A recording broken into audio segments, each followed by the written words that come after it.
Welcome to TV on TV. I'm State Representative Tommy Vitolo. You're watching Brookline Interactive Group. Today is Thursday, July 17th, and we have a great show for you today. We have recently elected Select Board member Michael Rubenstein, and we're going to talk about his first 2 months, what he's up to now, and what he thinks we will see on the horizon with him on the 5-person select board. That interview, pre-recorded a few days ago, will air shortly. But first, as always, we begin with the news. The United States Department of Labor released a report Tuesday showing that consumer prices rose 2.7% in June, higher than the previous month. Senate Republicans plan to bring President Trump's rescissions bill to the floor this week after being released from committee on a 50-50 vote, tie broken by Vice President Vance. The bill would claw back money from USAID, public broadcasting, and PEPFAR, and would indicate to Democrats that going forward, negotiating a budget bill that requires 60 votes in the Senate will be a fool's errand.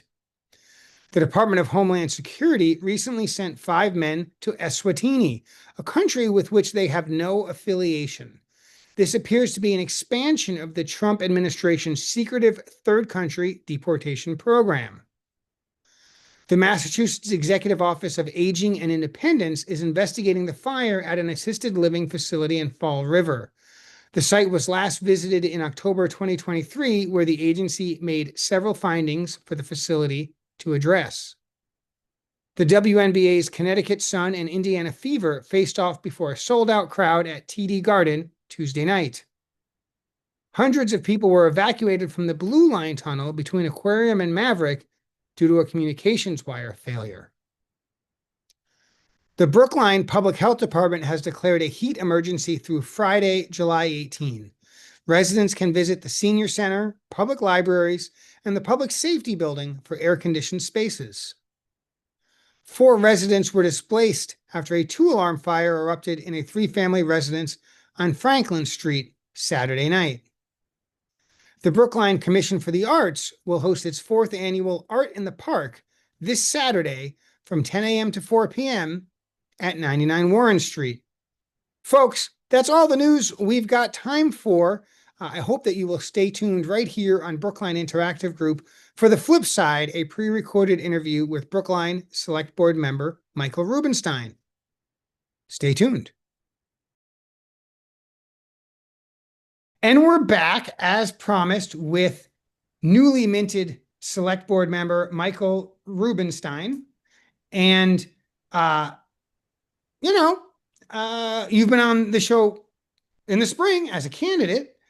You won your race. Congratulations. As folks may remember, it was a 3-person race, and you won with almost 50% of the vote. I mean, it was a meaningful win. It was no question.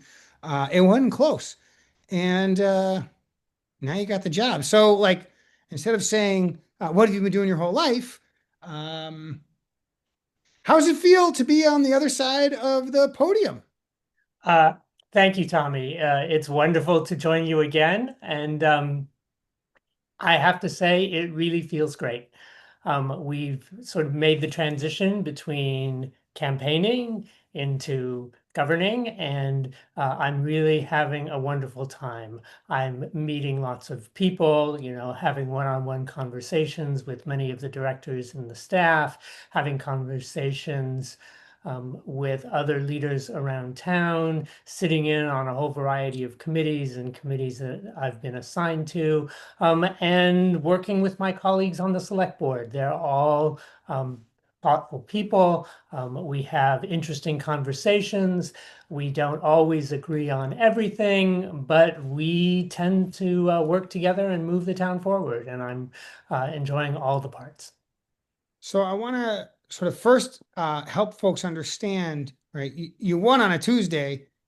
You were in your first select board meeting less than 168 hours later, less than 7 full days later. It's not like, you win in November, you get sworn in January. It's not like that at all. It's out of the frying pan into the fire. Yep. And I suspect that's a little bit startling. you win, and then town meeting is a couple of weeks later, and select board in on top of all the other things it's focused on, I'm sure is really ramping up for town meeting to be prepared to lead in town meeting. And um, Absolutely. that included you, and that included the reality that the select board took some votes on recommendations that you didn't vote on because they'd already voted on them, but that maybe they come back and revisited things. How was it kind of jumping in the middle on the run up to town meeting? Um, so if you can imagine a lake, and the lake is very cold, and you don't like cold water, so you get a little bit of a shock when you jump in, but you know you have to jump in. There's certainly a sense of that shock.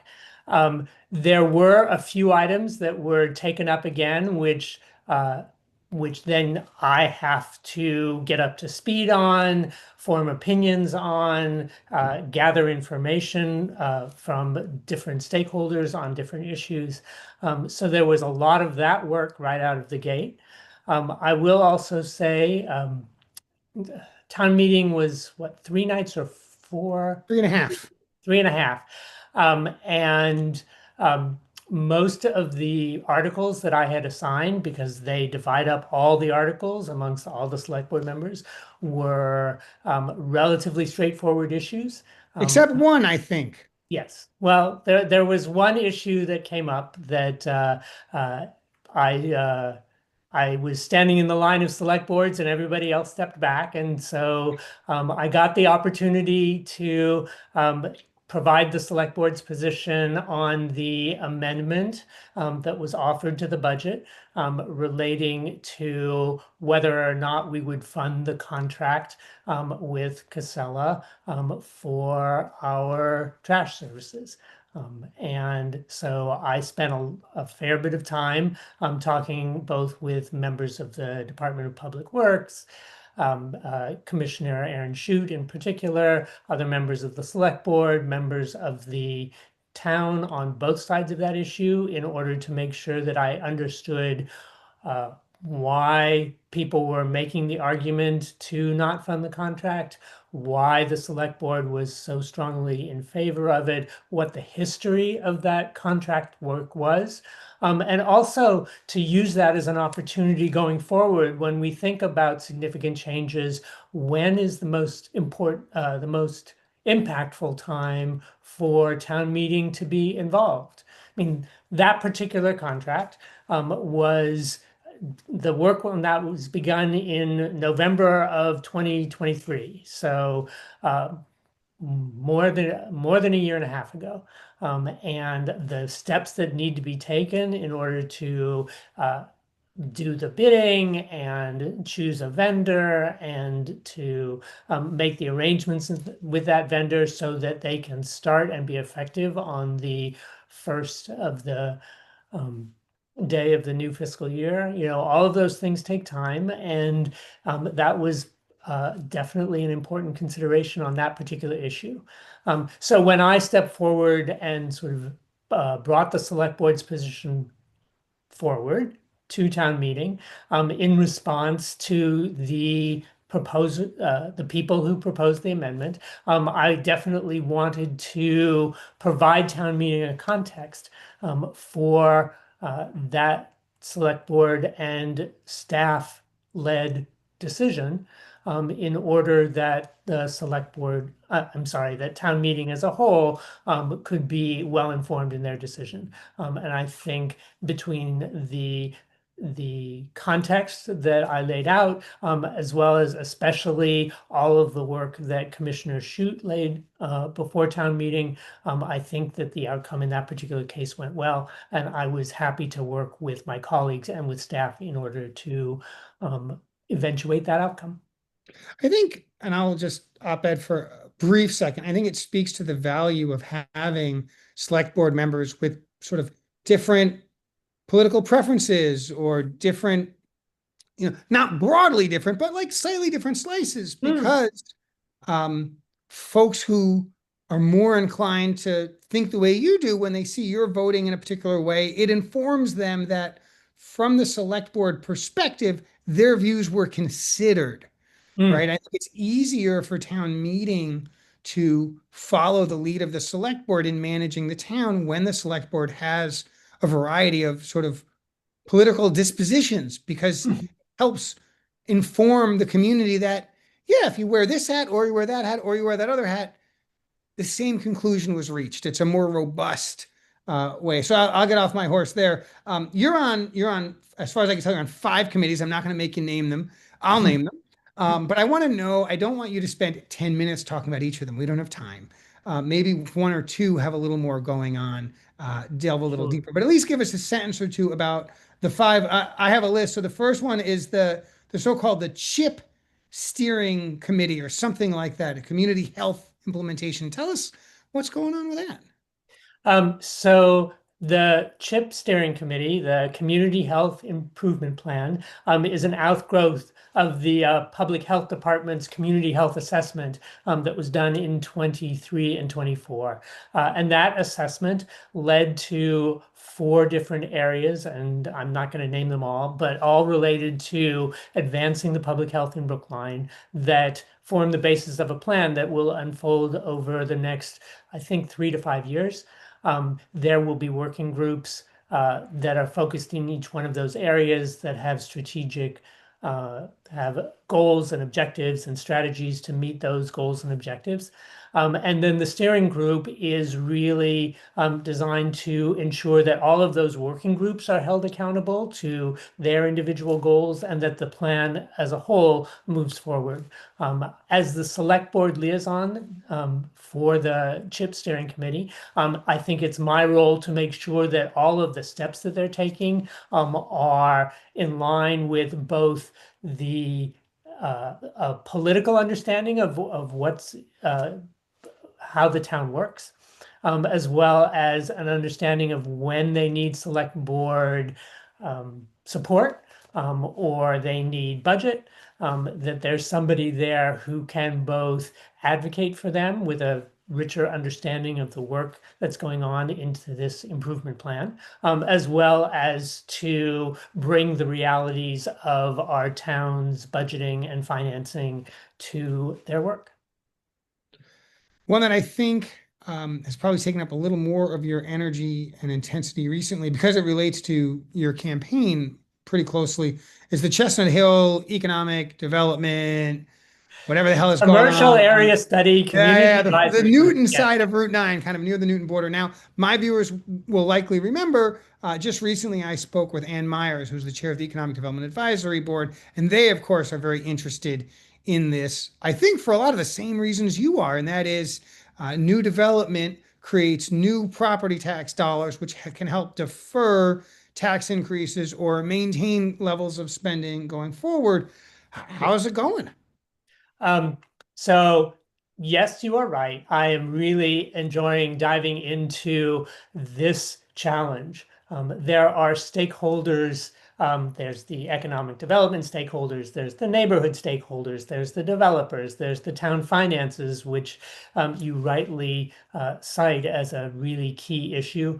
There are transportation concerns. There's the fact that we're adjacent to Route 9, which is a major transportation line for automobiles through the town and into the town. So first of all, this is exactly the kind of challenge that I particularly enjoy. There are some pretty clear goals. There is definitely a goal of maximizing revenue for the town, and everybody is pretty clearly on board that a focus on commercial implementation and commercial space in that site is going to be very, very important. And it is also the case that the project overall has to be economically viable to develop because we can have whatever plans and constraints that we want, but ultimately this is not something that I'm going to build or you're going to build or the neighbors are going to build.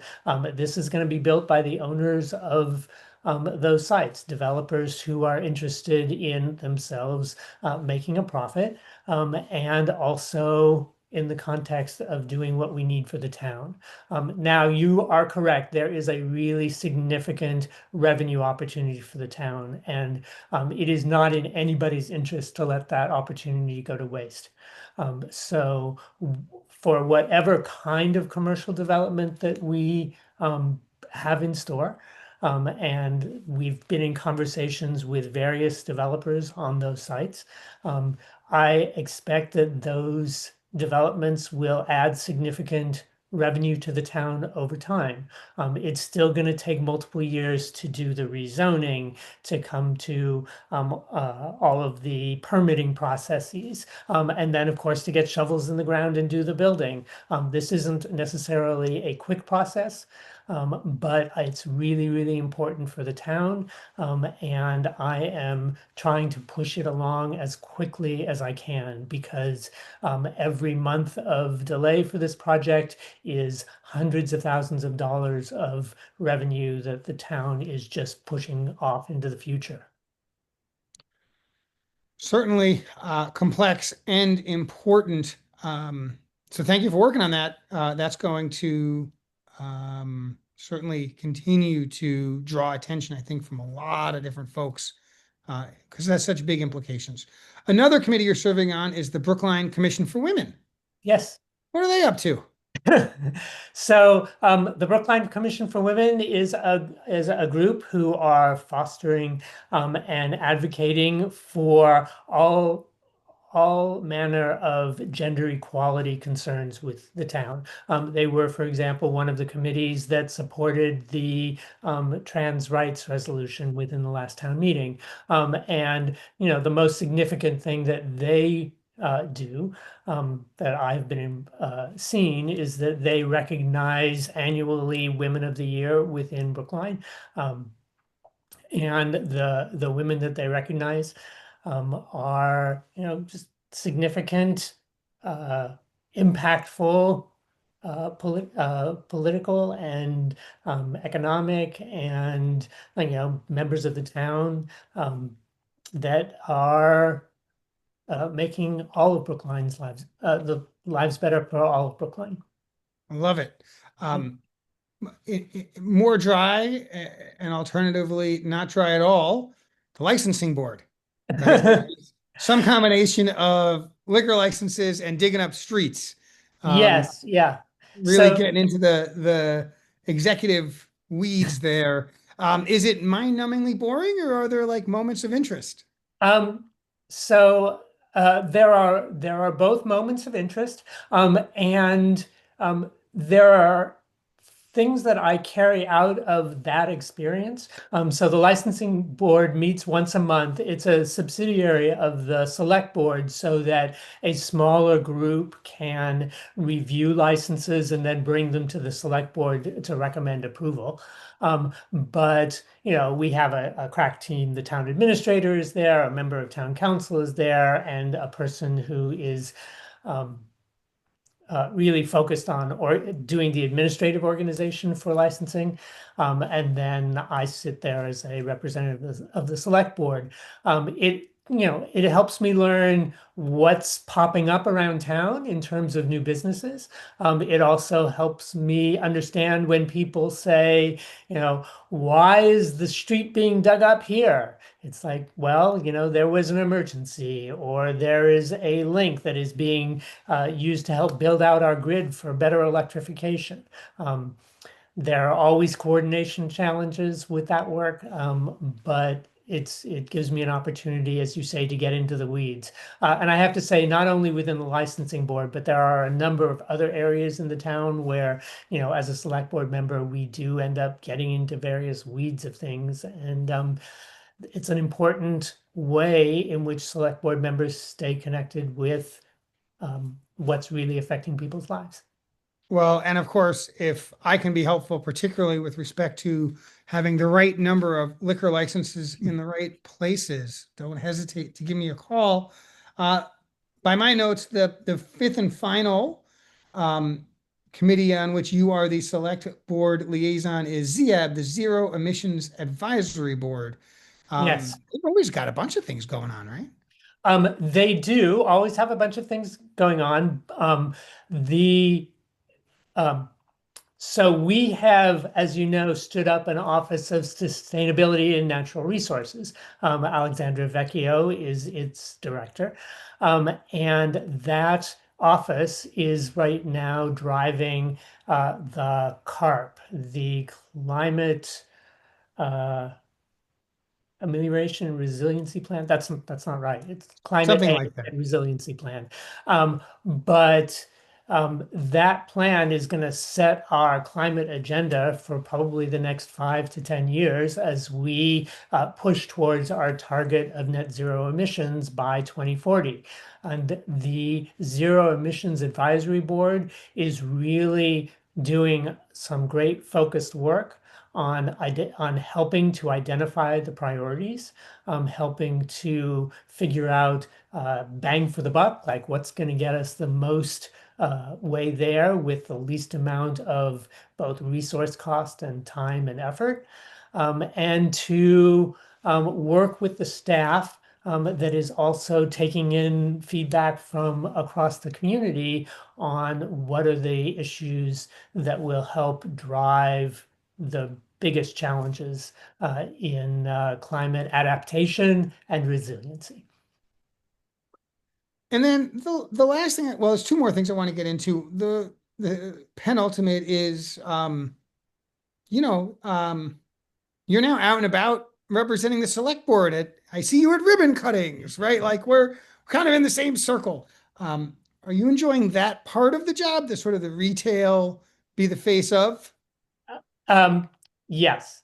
Uh, yeah, it's all good. One of the things that I have realized is that the odds are about 80 to 90% that if I'm going to meet somebody, and I like to walk. I'm a big walker around town. So I walk from my home, which is nearer to Cleveland Circle, to meet people, for example, in Coolidge Corner, or Washington Square. And it's about 80, 90 or 90% of the time, I'm just going to run into somebody just to stop on the way and say hello and what's on your mind. And that's a really fun and valuable part of the job. And so that part of it I really enjoy. And, whether I'm going to a ribbon cutting or going to a committee meeting or, going to a community group, those are all, in my mind, opportunities to get out into the community and to meet people and to just see what's working, see what's not, and see where people are struggling or having a good time, what's working well. I'll tell you, in my experience walking from here to there in Brookline, particularly with my family, I know to leave earlier than I would have to otherwise. And my wife and children know that they ain't stopping. Somebody shows up and wants to talk with me. I love it.